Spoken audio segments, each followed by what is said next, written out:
আজ সন্ধ্যাবেলা আমি আর মৌদি একটুখানি বেরোচ্ছি ক্যাফেতে। আজকে মৌদির অফিস ছুটি আছে, তাই জন্যই যেতে পারছি। যদিও মৌদি বিকেলবেলা অলরেডি জিমে চলে গেছে, আর আমি সন্ধ্যাবেলা এখন বেরোচ্ছি বাড়ি থেকে। মৌদি জিম থেকে ডাইরেক্ট ক্যাফেতে চলে যাবে, আর আমি বাড়ি থেকে এখন অটো করে যাচ্ছি। পৌঁছে দেখলাম মৌদি আমার আগে গিয়ে অলরেডি বসে আছে।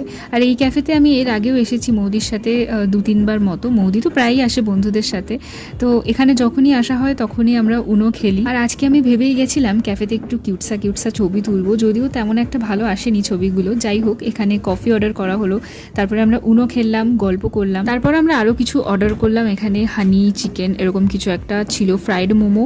বাড়ি এসে আমি, মৌদি, মাসি আবার 3জনে মিলে বেরোলাম। মাসি একটা দোকানে যাবে বলছিল। এখানে এই নতুন দোকানটা খুলেছে কয়েকদিন হলো। এর আগেও মা আর মাসি এসেছে, তবে আমি আর মৌদি আসিনি, তাই জন্যই মাসি আজকে আমাদের নিয়ে এলো।